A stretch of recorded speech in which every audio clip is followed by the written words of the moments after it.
Hai, ketemu lagi sama aku, Kumala.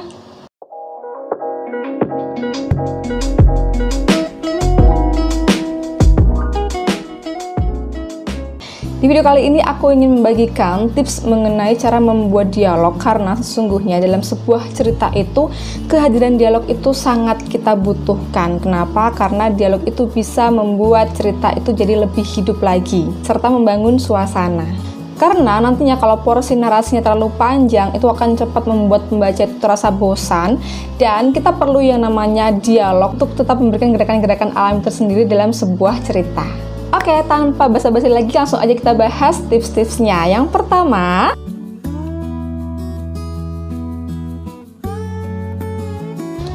ini masih banyak banget aku temukan di penulis-penulis yang khususnya masih baru, yang mereka itu ketika menulis dialog antara tokoh A dan tokoh B itu masih dijadikan satu paragraf.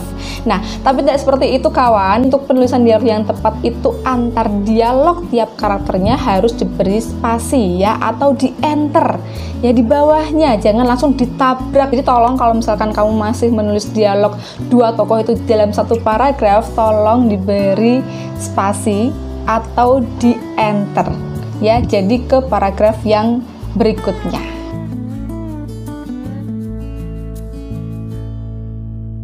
Nah, tips kedua ini berkenaan dengan tujuan kita berbicara. Sama halnya seperti kita, ketika kita ingin mengucapkan sesuatu, kita berbicara, apakah kita ingin mempengaruhi orang, memberikan gagasan, bertanya. Nah, jadi isi dari dialog itu harus jelas ya tujuannya ya. Dia sih tokohnya tuh mau ngapain dengan dialog tersebut, dia tuh mau mengucapkan apa dengan kalimat-kalimatnya. Jadi dialog yang baik itu bukan hanya sekedar dia mengucapkan aja, tapi dia juga tetap memiliki tujuan. Dengan adanya dialog ini, kita bisa mengeksplorasi karakter, memajukan plot, membangun suasana, menaikkan ketegangan, mengungkapkan pikiran, dan sebagainya. Dialog yang masih mengandung basa-basi sebenarnya juga perlu juga, tapi jangan terlalu kebanyakan, karena kalau kebanyakan basa-basinya jadi males juga ya. Dan parahnya lagi, ketika dialog kamu itu sebenarnya bisa dihapus ya, tanpa mengurangi pemahaman pembaca terhadap tokoh tersebut ucapkan, berarti dialog kita tidak memiliki tujuan.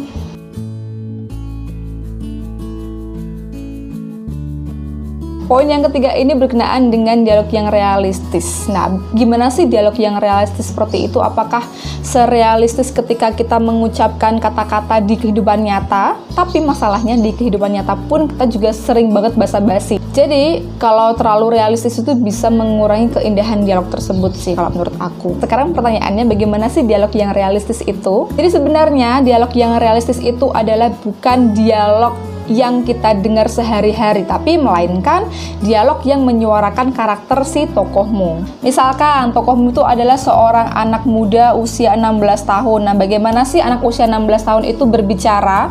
Kata-kata apa sih yang sering mereka ucapkan, ya kan? Atau diksi-diksi apa sih yang sering mereka gunakan ketika ngobrol dengan teman-temannya, ngobrol sama gurunya, ngobrol sama orang tuanya itu seperti apa. Nah, jadi yang dimaksud dialog yang realistis adalah hal yang mencerminkan karakter tokoh dalam ceritamu.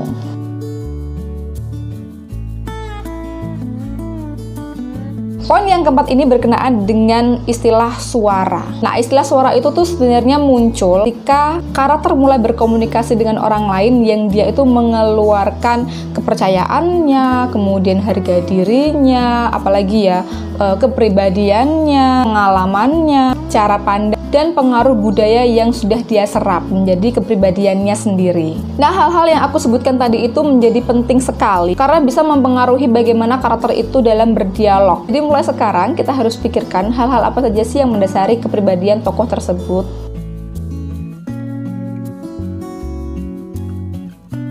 Aku suka banget tips yang kelima ini karena sebenarnya orang-orang itu juga tidak secara langsung mengungkapkan apa yang ada di pikiran mereka.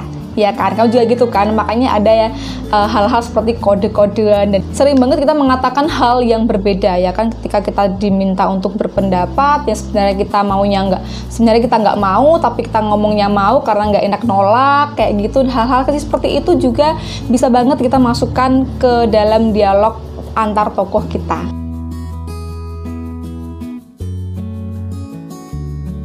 Tips yang keenam ini berkenaan dengan hubungan antar karakter, ya kan? Ketika kita berbicara dengan adik, ketika kita berbicara dengan orang asing, ketika kita berbicara dengan ayah, ibu, guru, dan lain-lain, tentu saja bisa berbeda nada suaranya atau pilihan kata yang keluar dari karakter tersebut. Nah, jadi berbicara dalam dialog itu juga termasuk kita harus menyesuaikan tokoh kita itu sedang berdialog dengan orang lain, ya kan? Dengan siapa dan bagaimana situasinya.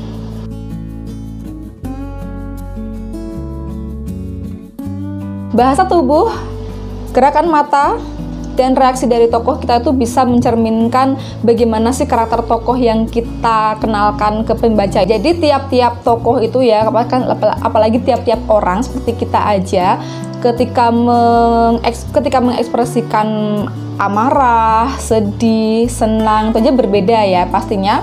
Di tokoh kamu juga harus memiliki perbedaan seperti itu ya. Tokoh A itu ketika dia kesal bagaimana, tokoh B ketika dia kesal bagaimana, tokoh A ketika mengungkapkan rasa sedihnya itu bagaimana, apakah dia jujur ya kan mengungkapkan gagasan-gagasan atau kesedihan-kesedihannya, atau dia tadi yang memilih untuk menolak, menyimpan kesedihannya sendiri. Nah, itu bergantung ya. Jadi dipastikan aja ada muncul reaksi-reaksi seperti bahasa tubuh, gerakan mata yang disesuaikan dengan karakter-karakter yang kamu buat.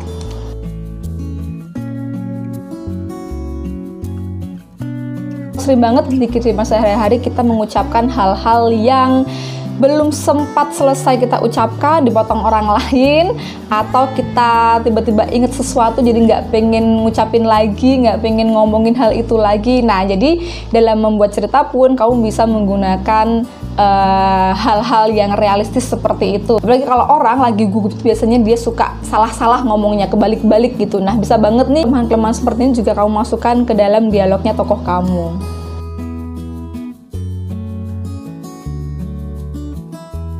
Nah, poin yang ke-9 ini juga sering banget ya membuat aku bingung, dan beberapa teman-teman penulisku juga sering banget bingung ketika ada dialog beberapa orang gitu ya, 3 atau lebih orang yang berdialog gitu tuh susah banget untuk ini siapa nih yang bakal ngomong selanjutnya, siapa ya yang bakal nimpali, siapa ya yang bakal bertanya kayak gitu.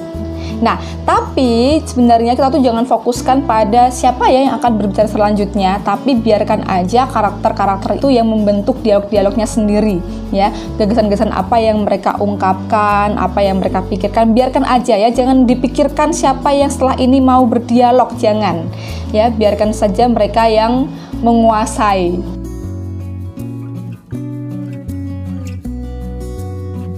Dalam fiksi, dialog itu juga digunakan untuk meningkatkan ketegangan atau untuk menyelesaikan suatu tensi. Nah, tensi itulah yang akan membuat pembaca itu merasa tertarik dengan dialog sehingga membaca dialognya ya, dialog antar tokohnya itu sampai habis hingga memunculkan wah ini nih, bentar lagi apa nih. Nah, untuk memastikan hal tersebut tuh ada dalam cerita kita harus pastikan ada benang merahnya dari setiap tensi yang kita ciptakan dalam alur tersebut.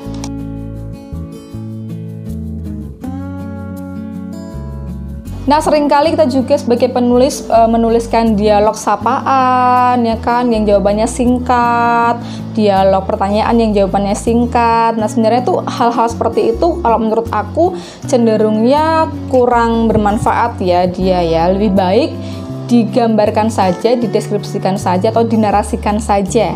Atau setidaknya bikin pembaca itu yang menyimpulkan sendiri makna detail tersebut. Karena dialog itu memiliki kekuatan yang menggambarkan karakter, maka pastikan ketika karakter itu mengucapkan dialog, dia juga akan menuntun kita ke tahap alur yang berikutnya.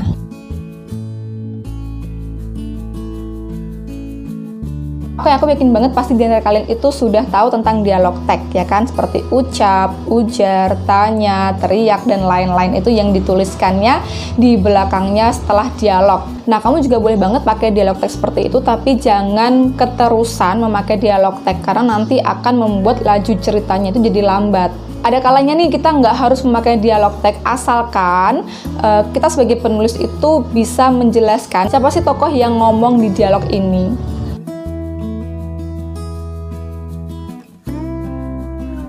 Selain dialog tag, namanya adalah action tag. Action tag ini biasanya tuh ada di awal, ada di sebelum dialog, atau ada di sesudah dialog. Nah, action tag ini tentu aja berkaitan dengan action ya, aksi atau reaksinya tokoh tersebut ketika mengucapkan dialog tersebut, ya kan. Misalkan dia tuh ngomongnya sambil ngapain, gimana mimik wajahnya, bagaimana gerak tubuhnya, hal-hal seperti itu namanya adalah action tag.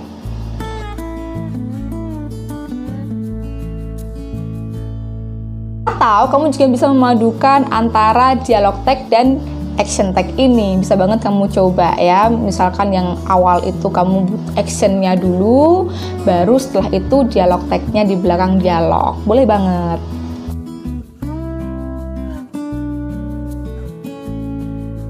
Nah, sebenarnya yang ke-15 ini aku udah sempat bahas di onomatope bahwa kita harus meminimalisirkan tiruan-tiruan bunyi ya, kayak ketawa di dialog itu ya. Ada dialog kemudian hahaha. Nah, hahaha itu sebenarnya kalau menurut aku pribadi itu mengganggu ya, tapi kalau kebanyakan benar-benar mengganggu sih ya. Kalau 1-2 nggak apa-apa lah ya. Baiknya kita meminimalisir tiruan bunyi seperti itu agar apa? Agar nantinya pergerakan si dialog kita itu lebih enak ya kan, lebih cepat. Jadi ganti aja suara ketawa itu atau menangis atau yang lain-lainnya dalam dialog itu dengan deskripsi.